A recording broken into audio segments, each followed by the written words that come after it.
Hi, everybody. There's still some people filtering in, but I think I may start. Let me just double check that everyone's muted.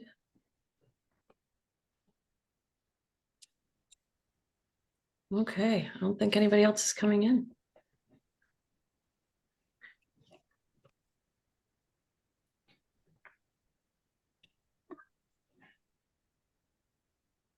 There's still somebody that is not muted. I need to figure this one out.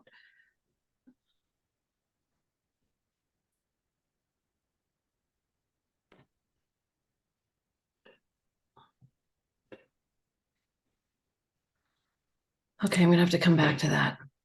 So for now,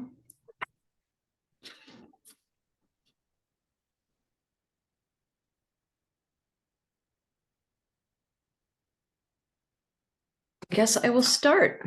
Oh, no, sorry, there's another person. Okay. Hello, everyone.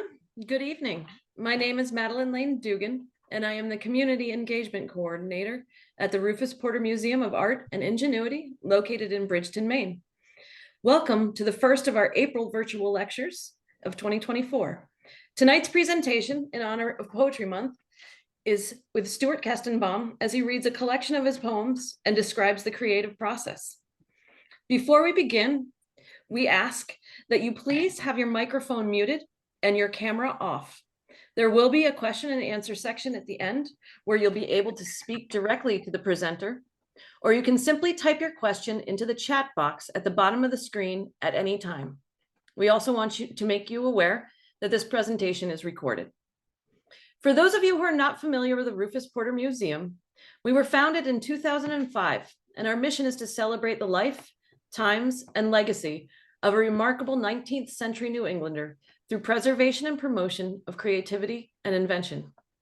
Rufus Porter is well recognized in the folk art world for his wall murals. However, he was much more than just an artist. He was a musician, teacher, inventor, poet, and founder of the Scientific American magazine, which is still in publication today. Our museum campus is home to two historic houses, the circa 1840 John and Maria Webb House and the circa 1790 Nathan Church House, which is one of Bridgeton's oldest surviving buildings and the original headquarters of the museum. We are excited about the soon-to-be completed addition of our third building, the Graham Gallery.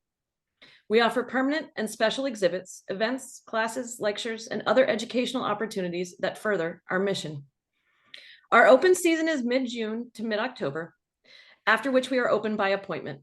To learn more about us, please visit our website at rufusportermuseum.org, and you can follow us on Facebook, Instagram, and even Twitter. If you're unable to visit us in person, we do offer an online tour on our website, as well as virtual access to our museum collection. I'd like to present our speaker for the evening. Stuart Kestenbaum served as Maine's Poet Laureate from 2016 to 2021. He is the author of 6 collections of poems: Pilgrimage, House of Thanksgiving, Only Now, How to Start Over, Things Seem to Be Breaking, and Prayers and Run-on Sentences, which we have in stock in the museum store. He has also written The View from Here, a book of brief essays on craft and community. Stuart has written and spoken widely on craft making and creativity, and his poems and writing have appeared in small press publications and magazines, including The Sun and the New York Times Magazine. He has hosted Poems from Here on Maine Public Radio, Maine Public Classical, and was the host and creator of the podcasts Make Time and Voices of the Future. He was the director of the Haystack Mountain School of Crafts in Deer Isle, Maine for over 25 years, and was elected an honorary fellow of the American Craft Council in 2006. More recently, working with the Libra Foundation, he has designed and implemented a residency program for artists and writers called Monson Arts. Welcome, Stuart. Thank you, Madeline.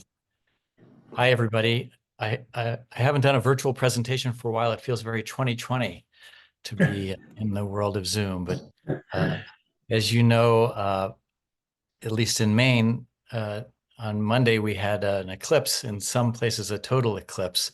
But whatever kind of experience people had, I think their sense of light and the sun was altered, at least for that day. And so I'd like to start off with this poem, which talks about a camera obscura, which is a device. If you put a small hole in a darkened room, it lets the entire world in upside down and you see everything. Within, we are full of light. Imagine the wonderment of the people who built the first camera obscura and discovered that a stream of light can tell us so much, how one tiny hole in the wall can let in the wavelengths that draw a perfect picture. It's upside down, which shakes us up, but shows us that something is watching us too, inscribing each detail, steeple and leaf, hill and cloud, making every color possible. And this morning, when I go outside and stare into the spring light being absorbed and bouncing off the gray stone walk and new dandelions, I become my own darkened room, letting the day in to write its history on the back wall of my mind. Light within, light without, I close my eyes to see what I have loved. I love that the Rufus Porter Museum is a museum of art and ingenuity, because I think of when I think of Maine, I think of those two things often, how ingenious people can be, all kinds of makers, not just artists, almost everybody who does anything, how people figure things out. Uh, and that connection to creativity, I think, is uh, uh, is all part of the making process. This next poem is one that I wrote about making maple syrup back in my maple syrup making days, which were quite short. And when I boiled down the syrup, I did it inside my house, which is definitely a no-no, but a great way to steam the wallpaper off your walls if you want. And it's a process where you boil and boil 40 to 1 to get to syrup from sap. And this poem is called Essence. We hand crank the drill through the maple's bark, pound the metal tap into light inner layers where the sap begins to flow. This lifeblood that will make the leaves unfurl in another 2 months, delicately lined like the hands of a newborn. But now we step over last year's leaves and the years before that in patchy snow to gather what we have taken from the tree, the gallons of sap we boil down on our stovetop, moisture running off the kitchen windows as we get down to its essence, over 3 gallons to make a cup of syrup. So sweet, a transformation I can't believe that I could have been a part of it. A world that doesn't end in vinegar, ashes, and regret, but in a sweetness that rises every day between earth and sky, traveling from the hole in the side of the tree to our joyous mouths.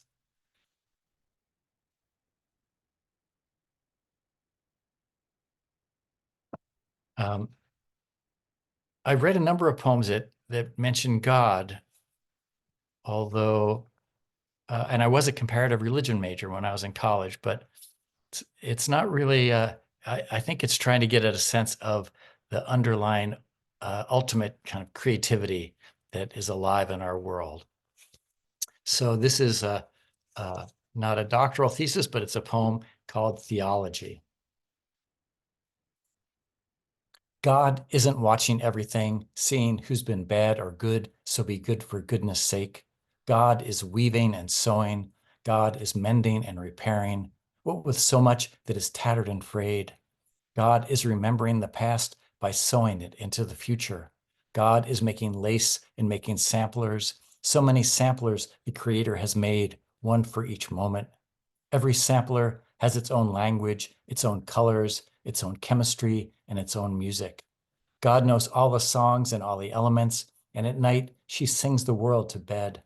Sometimes she'll sing whole new worlds into being just by naming the stuff of it.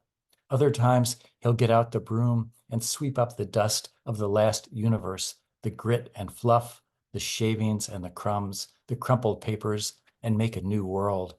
That's the one we're living in now, and that's why it feels new and ancient at the same time. We begin our world where the last one ends.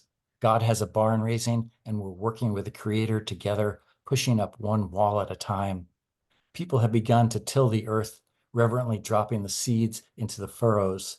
God is becoming the seeds, remembering all the way back to the beginning of seed, which is a place where light could sleep, sleep and dream, and then awaken and become what it needs to be in this world, which is being created and recreated this minute. Let us all bless it. When I was appointed poet laureate back in 2016, I knew one of the jobs you get is to write occasional poems to celebrate an occasion. And my opportunity came during Maine's bicentennial, which is in 2020.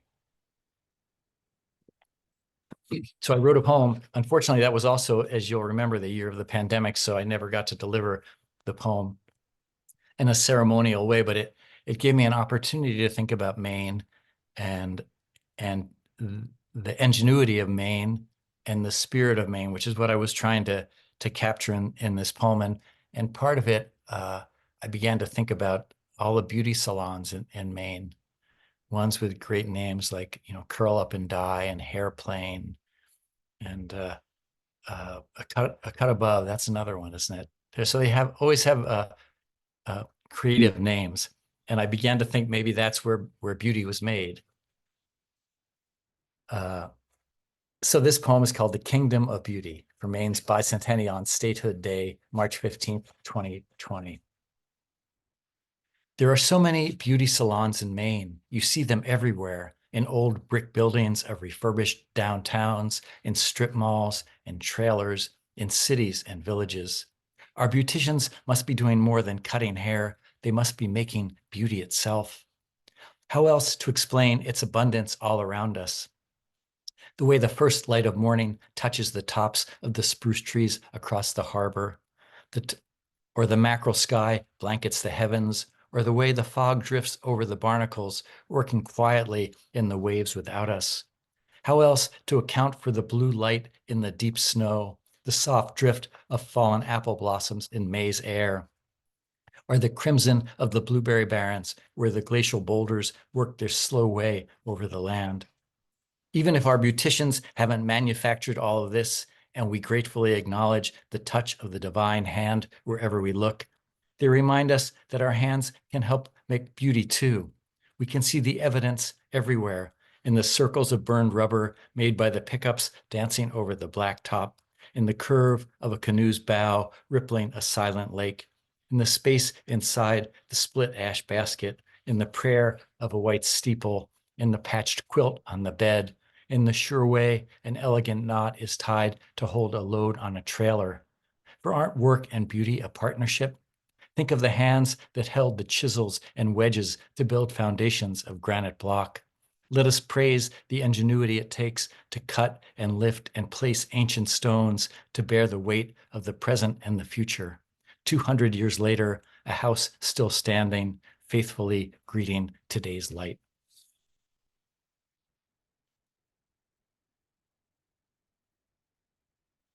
For the last few years, I've been part of a project which partners poets with land trusts around the country. So you get to you go to a land trust and write a poem about the land that you're on. In my case, I was asked to partner with Maine Audubon, which has a great Borestone Mountain Sanctuary near Elliottsville and Greenville and Monson. And so these are two poems that I wrote about Borestone Mountain. The first one is called Naming It. In my favorite Gary Larson cartoon, a crazed man holds an open paint can in one hand, a dripping brush in the other. He has painted the word dog on his dog, cat on his cat, the house on his house. He's labeled the garbage can and even his own pants and shirt. Now he says, that should clear up a few things around here. Today, I may be that man, climbing up Borestone Mountain, naming as much as I can on my ascent. Eastern hemlock, American beech, red-stemmed feather moss, smooth rock tripe, tree lungwort. I see Labrador tea, the tiny shrub that's part of the rhododendron family, which I first saw trembling in a cold early summer wind in Newfoundland last year. I think that this is the language of forest, and I introduce myself to the flora on my ascent. But this is not their native language. Everything I see is nameless and connected. Where does the chaga mushroom begin and the birch bark end? Where does the fallen fir end and the soil begin? The spruce roots wrap the metamorphic rocks and make their own metaphor, telling us that everything holds something else in its own way. Underneath, the roots are touching rock and soil, telling stories in the dark, conducting chemistry experiments without exchanging a word.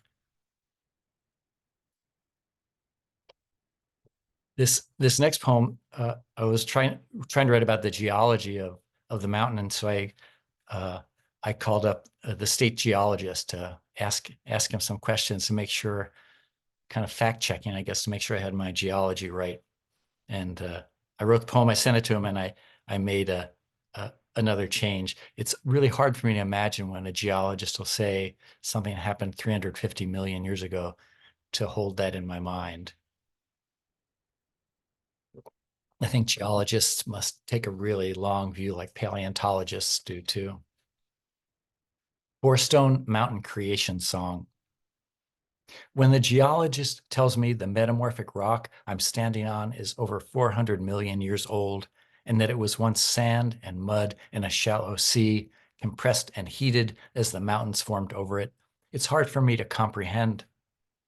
He says it's something no one has ever seen, and we can only imagine it, which gets us back to the imagination, how we humans always imagine ourselves there in the middle of things or at the top of the heap.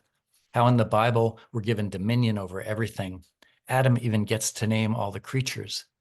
I think that God intended this to be an icebreaker at an organizational retreat session, and we took it too seriously. What if the Eternal One had whispered instead that everything is connected and constantly changing, seed to seed, cell to cell? Isn't evolution the imagination at work, the hemlock deciding to keep its needles, the birch to drop its leaves, the algae and fungi deciding to work together and become lichen, which to this day is still learning what it is? It spreads over the bedrock that was once miles beneath the Earth's surface and today is under my feet. The wind circling the world since before time began shakes the trees, ripples the water, sings to the mountain every day.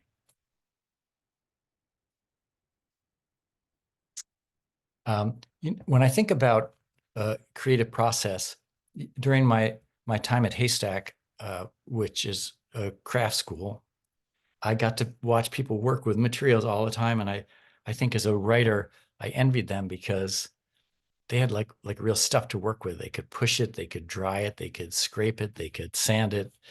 And you're a writer, you have words, and they didn't quite seem the same to me, but the more I saw them work, I began to think of writing in that same continuum, that it's really a way of using materials. In this case, my materials are words. And the other thing that I really appreciated was there's certain limitations to different materials. Like you can make certain things with clay, others with glass, others with metal, and you know what you can use when. And that led me to appreciate parameters, like a way that you can make things you can push up against to see where you can go. So a number of years ago, I was a visiting writer at the Penland School in North Carolina. And just as a thing to do, I asked people to give me words that I could make a poem out of.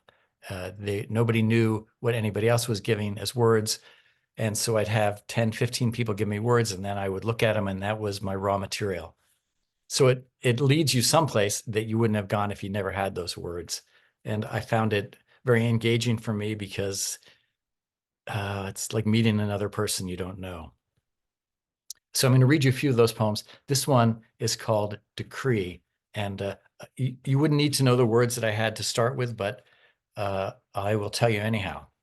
The words that I was given were sliver, dog, evoke, marriage equality, pizza, emulate, Newtonian, swim, cupcake, delirium, and loose leaf. Decree. Let there be equality in every marriage, and let love emulate Newtonian physics, falling down to earth from the heavens, so that we will understand that a pound of love drops at the same rate as a pound of iron or a pound of feathers. Only when love lands, it breaks into slivers of hope. Let the dogs roll in the shards and begin to trot deliriously in search of crusts of pizza and cupcake wrappers, and swim to the land of dead things to roll in, for hope is eternal in all our hearts, animals and humans alike. And while we're at it, let's gather up the love and put it in loose leaf binders and page through what was. Let was become is. Let our hearts learn to be.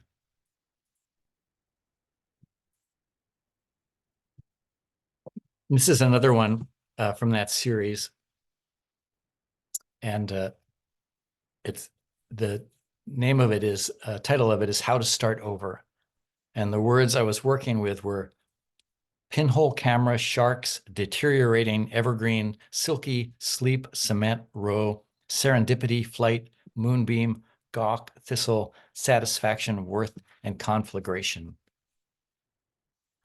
Some pretty charged words in there.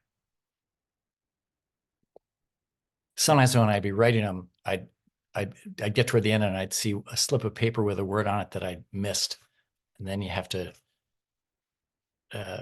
well, it gets interesting. How to start over. We knew that things were deteriorating. Gothic houses collapsing, sharks patrolling the lagoons, the born-again ministers warning of an immediate conflagration. All the flights to paradise had been canceled, and even pinhole cameras weren't letting light in. It got to be so bad that we didn't want to listen to the news anymore. Where all that we were doing was gawking at someone else's trouble. It wasn't worth the effort. Where was the satisfaction we longed for? We couldn't sleep, so would spend all night watching the full moon's beams cement themselves to the silky water and travel for miles on the waves. Someone was rowing along the shore, and in the silver light, the evergreens were shaking slightly. At the edge of the forest, the thistles were attaching themselves to the fur of animals. What serendipity to hitch a ride to your future.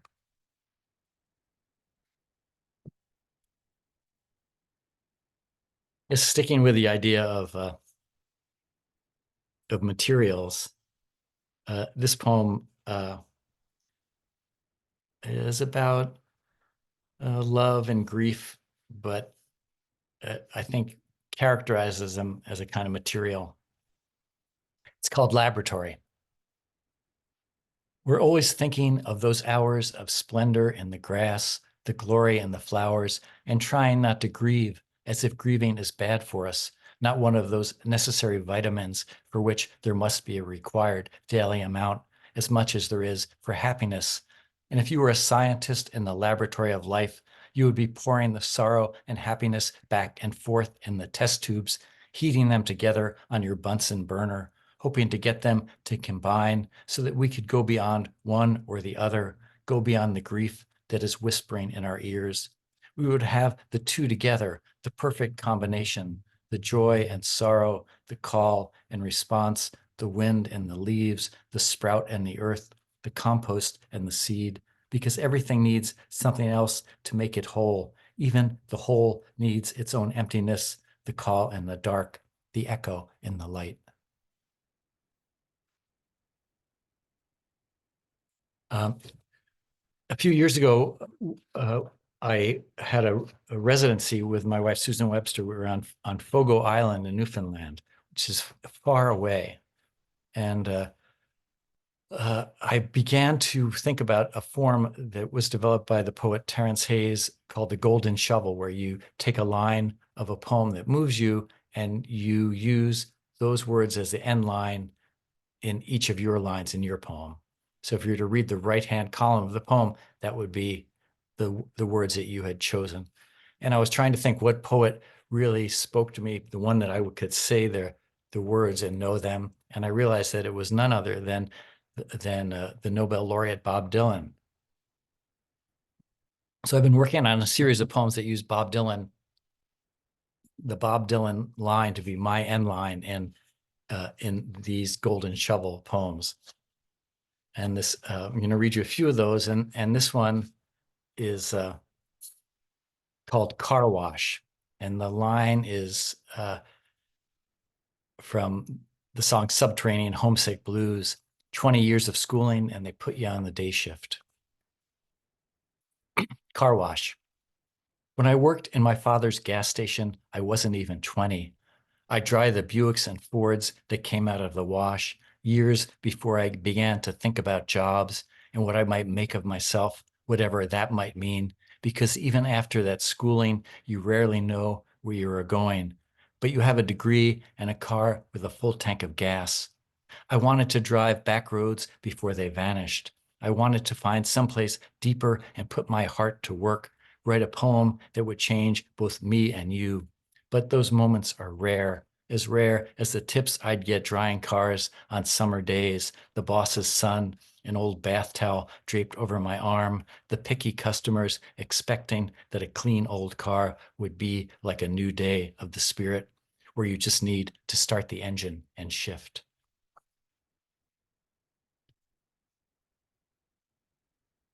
And this poem is called "This Is Not a Dream," and the lines come from the song "All Along the Watchtower."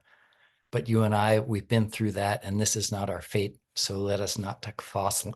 Let us not talk falsely now. The hour is getting late. This is not a dream. It may be that every generation feels that it's the end of the world, but this time around, there are no ancestors. This time, it's only you reading the news, holding your head in your hands. You begin to weep and wake in the middle of the night. Darkness gets even darker. When I ask myself how to go on, I whisper that there are decent people. We've got to believe in something after all. We've got to summon what's been inside us all along, which includes a beating heart that's been through everything with you. Every run up a hill, every adrenaline moment that has coursed through your nervous system. Are there any prayers and amens that can carry us to safety? Try breathing, a wise man says. This is all you have. Air in and out of your lungs.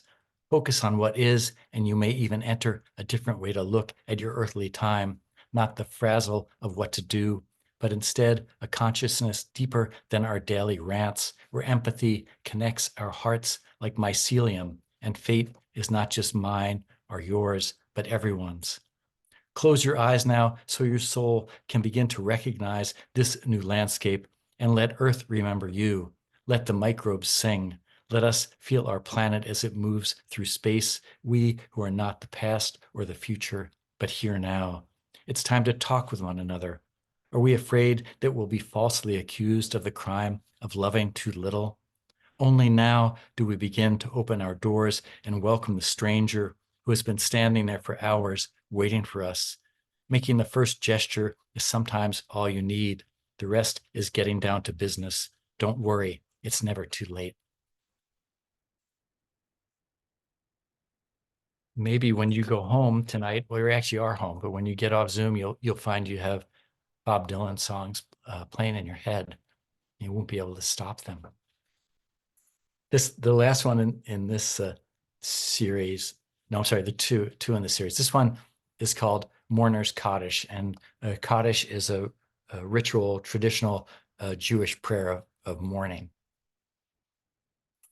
And the lyrics that are in the poem are from the song "You're Gonna Make Me Lonesome When You Go," and it's "I'll see you in the sky above, in the tall grass, and the ones I love."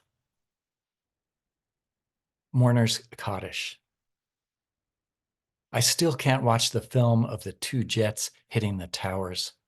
I'll close my eyes before the billowing black smoke appears, not wanting to see the collapse of the building where my brother died 103 stories above you and the rest of the world. After the smoke cleared, no clouds in the heavens, just the blue. It stayed that way for weeks, the air crisp with the melancholy of autumn, sorrow in the sky. Sorrow and silence, no answers arriving from up above. I used to think each loss was a distant planet, but loss is in every breath we take, and no one leaves this world without the stunning reality of no tomorrow. We measure how tall our children grow, making marks on the door jamb. We watch the grass greening in the spring. There are miracles everywhere, and if you live long enough, you can see they are made of the heart's fullness and emptiness, how the two become one. See, we go on living. We go on living. Tomorrow, may I learn to comprehend the wisdom of such love.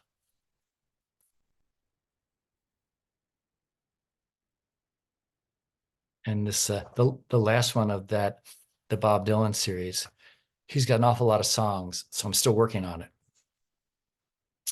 But this one is called Inspiration and aligns, the lyric that it came from is from the song Time Passes Slowly. It's like the red rose of summer that blooms in the day. Time passes slowly, then fades away. And I think that actually this poem is a lot about the creative process in so many disciplines, in the arts and science and everywhere. Inspiration. Is it only poets who stare out of windows like that's where they'll see ideas winging across the sky? Maybe painters look for colors, which are also ideas, red, indigo, violet. Or prophets, too, who can say God rose up and made the eternal presence known. And what of the musicians trying to find another way to say summer love is transient? Let's face it, we're all waiting for that moment when the holy now blooms before our eyes and the clock stops. We may be scientists in the laboratory or a mathematician writing on the dry erase board who looks outside in the middle of the day when the elusive answer finally arrives this time. Whoever we are, we also know that our moment passes. But in that brief time, we could sense the unnamed moving slowly. We haven't achieved immortality, but every now and then a message arrives, like a handwritten note before its ink fades, with an answer that's also a question. You can't send it away.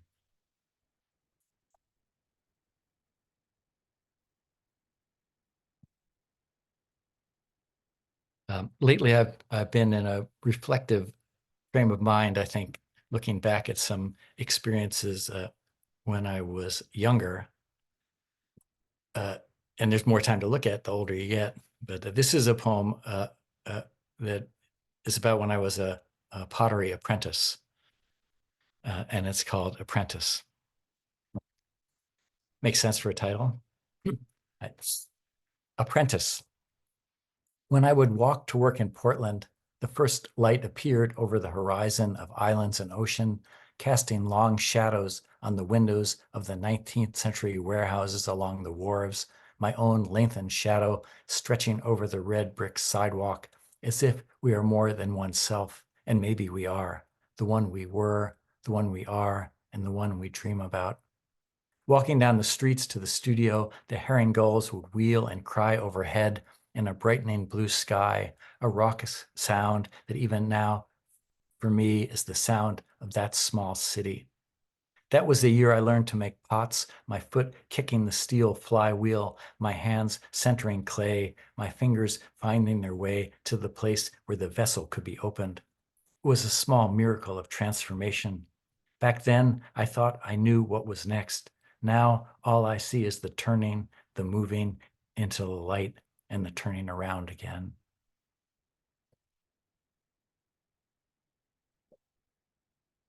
For the last, well, I think since the pandemic, I've been fortunate to be to write a quarterly essay for the Maine Arts Journal of the Union of Maine Visual Artists, and it's been a great way for me to write in a different format than I generally than I have been writing. And I want to read you one of those pieces. I think it speaks about the creative process too, because it's partly about how we pretend, make believe, and make believe is imagination, and imagination is, of course, at the heart of the process. And this essay is called "Pretend for Real." And it comes from when I'm playing with my grandchildren, like for real is a real thing. Like, is this for real or not for real?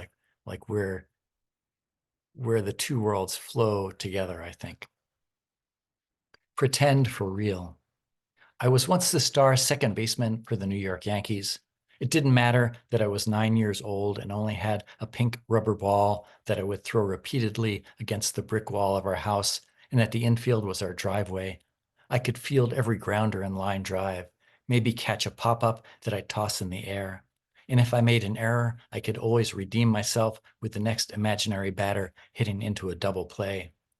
Enthusiastic as I was, my baseball skills never reached major league standards, but I loved the play of it, that nothing could go wrong, and even if it did, I could fix it sense of the game. Last week, I became a tiger in my son's living room, nurturing one grandson who was a tiger cub and chasing another grandson who was a gazelle. I didn't choose the animals, but I willingly transformed myself. The chase was thrilling, and if the gazelle was caught, it was easily resurrected for another run across the grasslands. I've never doubted my ability to play, to pretend, from the Latin pretendere, stretch forth or claim. I feel most myself when my imagination and the things of this world come together and I can claim that territory of possibility. It has taken me much longer as a writer to stretch forth in the same way. Getting to write can be an anti-mantra or a playground taunt. There's nothing there. There's too much there. I can't find it here or there. I spent years not letting the free-spirited side of me gallop into my artistic life. I thought that there were standards to uphold or expectations to deliver on. The only expectation for me is to have no expectation. In making art or writing, there is no supposed to be. There's only what's in front of you. Isn't making metaphors a game? One thing becomes another thing, and it is itself the same thing. It's the world reimagining its borders. One metaphor begets another image, and we're just like the little boy Harold in the children's picture book, Harold and the Purple Crayon, drawing our world as we're living in it. This isn't to say that we're in control. We're in control enough to get things started. It may seem wrong, or at least incongruous, to write about play when the world is falling apart wherever we turn. Last week, I was having breakfast with some friends, and someone made a silly joke. I found myself laughing uncontrollably, laughing so hard that I was crying too, which is to say that even when we're playing, it's serious business. We can't intend anything. We can't intend to make the perfect work or intend to travel deep into our souls. We can't intend transformation for ourselves or the world. We can throw the ball against the wall and see where it bounces, field it, and throw it again.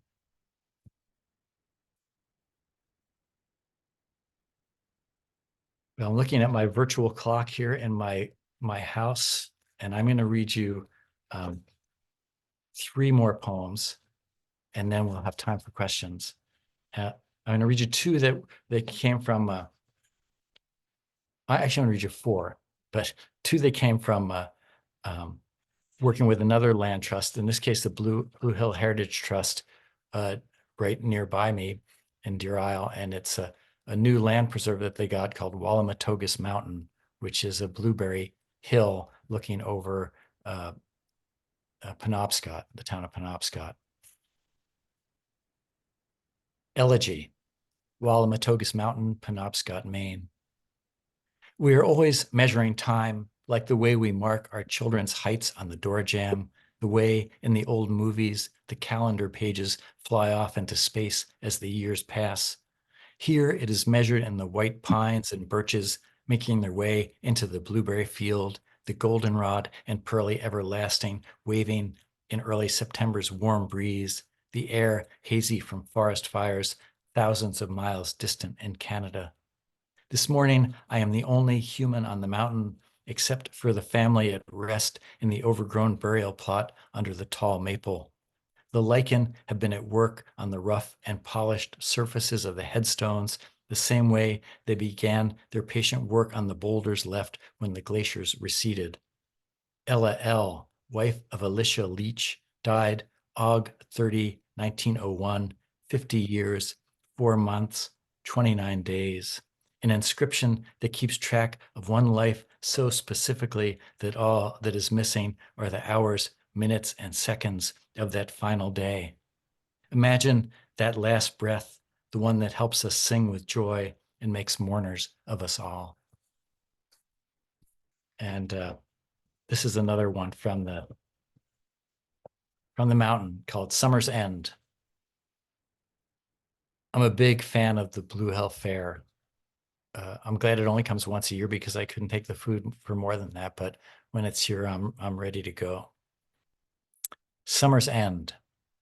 A few months before the blueberry fields turn crimson, a few days after the Blue Hill Fair, where the Ferris wheel lifts us above the screams of the bumper cars and gravitron, 11,000 years since the glaciers receded and left the landscape strewn with boulders, I walk through the blueberry field on Wallamatogus Mountain.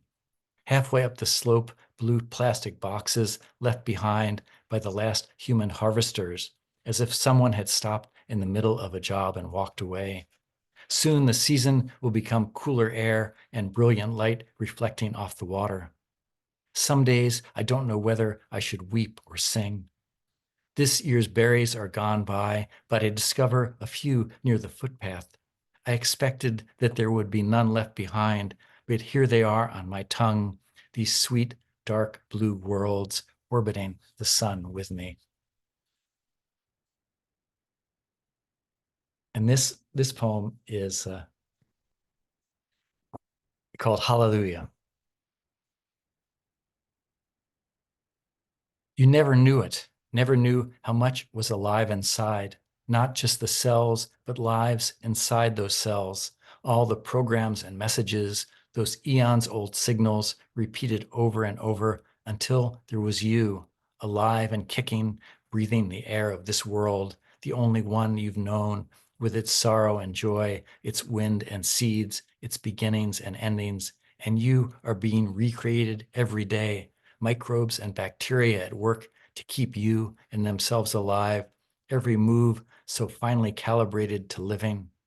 How can we not praise the moment-to-moment miracle of every breath, not just yours, but the entire respirating, turning planet with its ebbs and flows, its reaping and sowing, its ancient songs and stories, and the rhythms you can dance to, put one foot in front of the other, turn and turn again.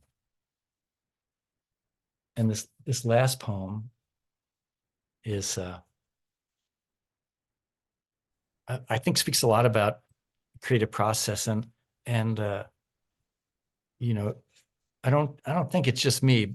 Things seem a little unsettled in the world. Like take just about everywhere you turn, and it's hard to always know what you can do next. And there's a precept in Judaism that we humans have an obligation to repair the world, meaning we don't have to make it perfect.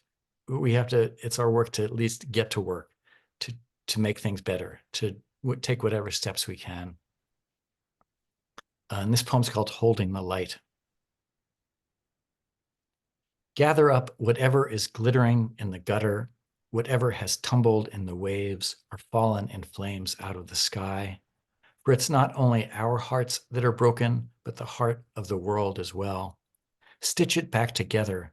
Make a place where the day speaks to the night and the earth speaks to the sky. Whether we created God or God created us, it all comes down to this. In our imperfect world, we are meant to repair and stitch together what beauty there is. Stitch it with compassion and wire. See how everything we have made gathers the light inside itself and overflows. A blessing.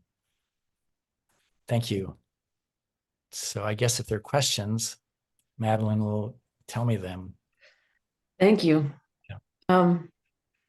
There have been mostly comments in the chat box, but positive comments about different lines and phrases, and vinegar, ashes, and regret stood out. Creative barn raising with God, interesting thought, physical and metaphysical co-creating. And I myself wrote that I just love the Bob Dylan inclusions, and I wish my husband Shane was still here to hear it, because that's one of his favorite artists. But this is a time that anybody with questions can either put them in the chat box or turn on your camera and ask them directly yourself. Betsy said, beautiful, Stu, really lovely. Hey, thanks, Betsy. Deborah asks, how does a poem start for you? Um, well, I think it coalesces. I think that for me, there are like lots of things that are in my mind. Um, and I used to have, say, a particular moment, and then I would write about that moment. But now for me, more there are things I've observed that coalesce, and I'm building it, like reaching for the next thing that makes sense to put in the poem. So it feels more like a journey. Like we saw the total eclipse in Sangerville on Monday, and then drove home to Deer Isle. And we got home by the time it was a traffic jam in Garland and Exeter, if you can imagine that. And by the time we got home, it was dark, and we parked the car, and I went to get our open up the back of the car, and you couldn't see anything because it was already dark. And overhead, we hear this honking, and it was geese who were migrating. And for somehow everything in the world felt connected to me, the eclipse and the geese. And I felt like that in that moment, all these miracles in that whole day were moving all around me. Now, I don't think I'd write a poem specifically about that, but I think that moment is is with me now. And I think that'll find its way into other work. Um, Got to catch up. A lot of questions coming in. What does a WordFest asked? What does 2024 look like for you, poetry wise? I've never had a question like that. 20, that's the year we're in now, isn't it? 2024. That's already hard to imagine, but well, there's a project that my wife, Susan Webster, and I have been working on. We're publishing a book of 54 pieces that are all 8 by 8 images that include a collage that Susan has made and text that I've made that takes that same size space, and I make words using dots with a pen. So I have to improvise my response to the image, and then I rubber stamp a title on the top. So it's a kind of I feel like a scribe, and it definitely slows me down making the words with dots. So I think part of the work is kind of shepherding that through, and then continuing to work on the Bob Dylan poems too. Nice. WordFest also asked, what does it mean for Maine that our governor was here tonight? Which I noticed as well. It means we have a great governor who loves Yeah. poetry. Agreed. And, I don't think you have that many states where you could say that, Yeah. where and I think there's a thing that, thinking of Governor Mills is like, the when you have, if you, and because she writes as well, that the answers aren't there, that you have to make the answers by going there. I think that's what creativity is about. That you can't say, I know what the conclusion is. You can't know the end till you make your way to where you need to be. And I think uh, that's a great thing for a politician to have, because you're not stamping the landscape with what you think must be, but seeing what's possible and where it needs to go. I appreciate that. Kevin asked, how do you always bring all the threads together near the latter part of the poem so that they work together to be the lessons or morals or takeaways? I don't know if that's good or bad.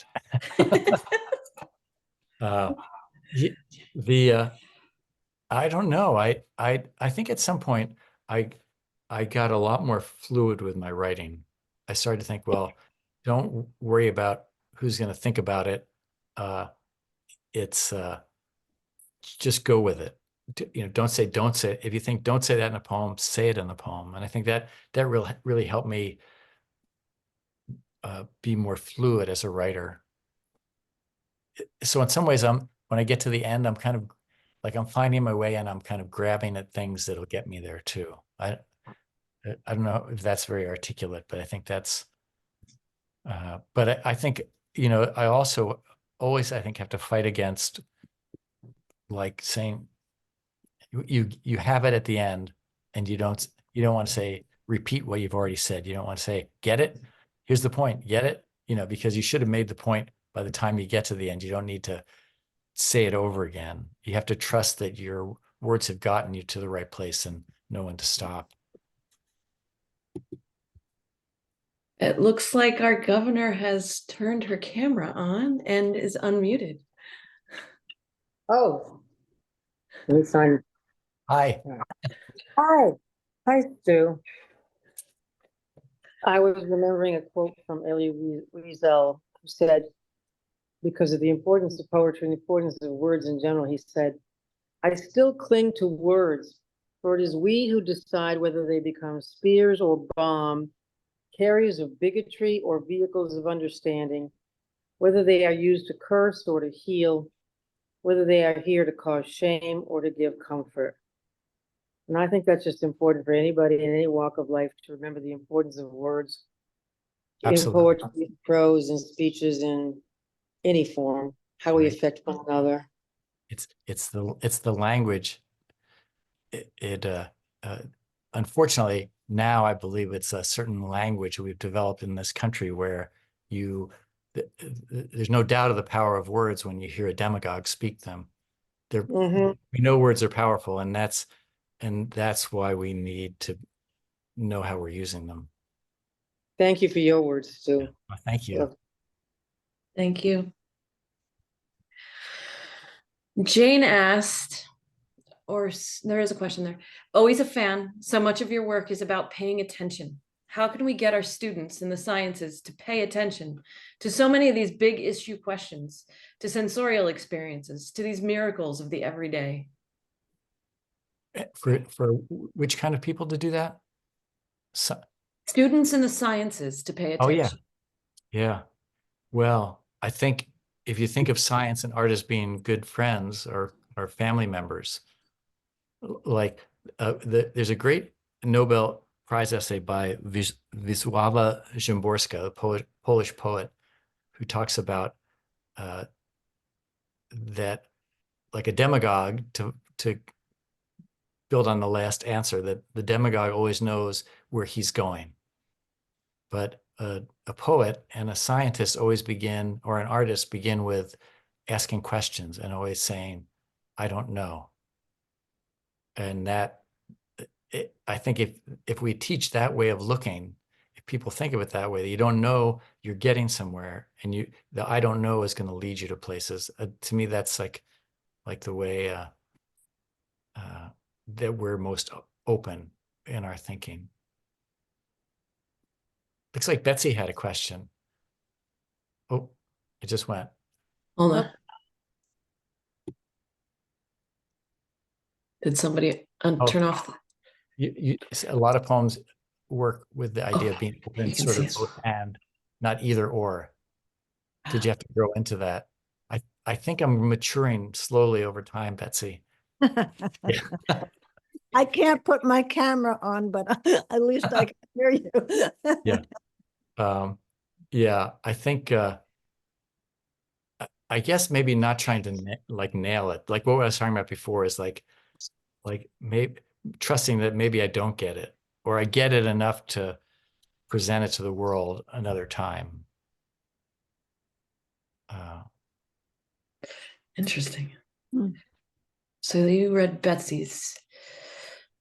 Christy asked, in your creative process, what proportion involves solitude versus collaboration or community?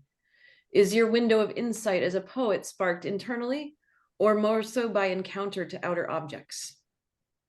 Oh, well, I do a number of different projects. So like the writing part, I need solitude, but there's a part of me that needs creativity and community. So like things that I worked on at Haystack, or the project I'm involved with in Monson now, like of making a community, of seeing how communities work, of making ideas happen. I find that very exciting. And that's collaborative. So I have kind of two parts of me. One is the solitude and one is the community. And I think for me, I need both, or else I'd I would not be happy. Interesting. I had one question that I came up with, because when you were talking about the poems, which I thought really interesting, that you were given words to work into a poem. When you said the word decree for the first poem, I was expecting decree to be one of the words that you were given. So how did you choose the names for those? Did they just come to you as you wrote it? Yeah, I think because decree was really like I was like, it reminded me like a biblical voice almost, like, let there be this, let there be light, let there be dogs that run around. So I could, I felt like I was declaring something, and that decree part came from it. Like I was, and it's a voice I wouldn't have had if I hadn't had those words, because the words let me make that voice. So I think in some ways that goes back to my thinking that like the words are a material, like they come from different languages into English. They're new words that are getting added every day. They're ones that speak of like Greek origins, or Latin origins, or from Yiddish, so many different things, and they all connote different things. And so when you bring it into the world, it's already got a voice too, that word. Interesting. Jane says, thank you, Stu, so much for underlining the shared role of not knowing for scientists and artists and poets. And I'm sorry, I'm probably not going to pronounce this name right. Ekles says, thank you so much, Stu. You're welcome. Does anybody have any other questions that they want to turn their camera on and ask, or put in the chat box? Anyone? Don't be shy.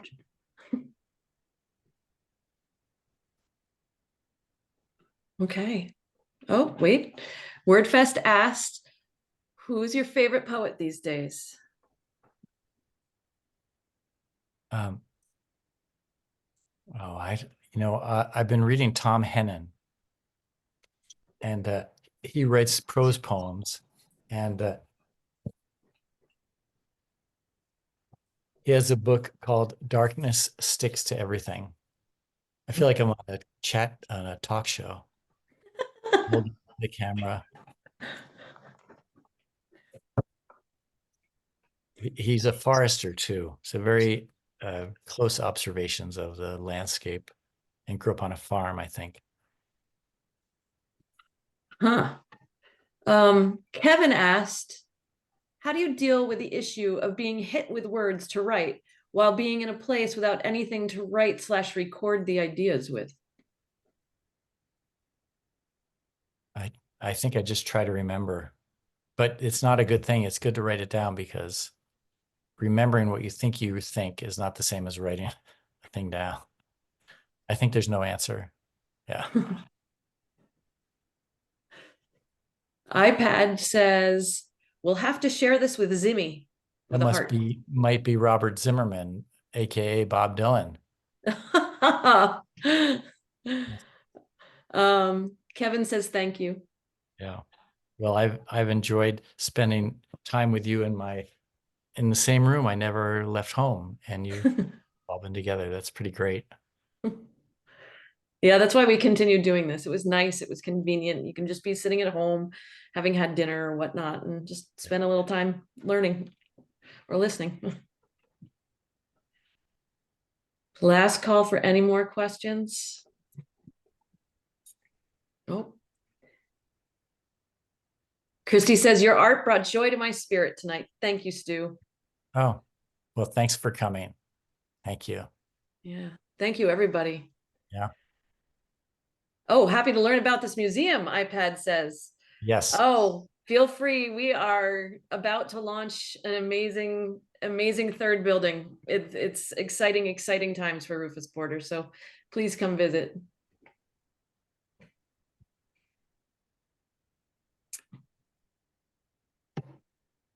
everyone's just thankful and that you bring joy. So thank you for sharing that with us. Thank you. Thanks everybody for coming. Yes. Thank you all. Okay, I'm gonna end this and record. Thank you again, Stu. Night. Bye, Take Stu. care. Bye.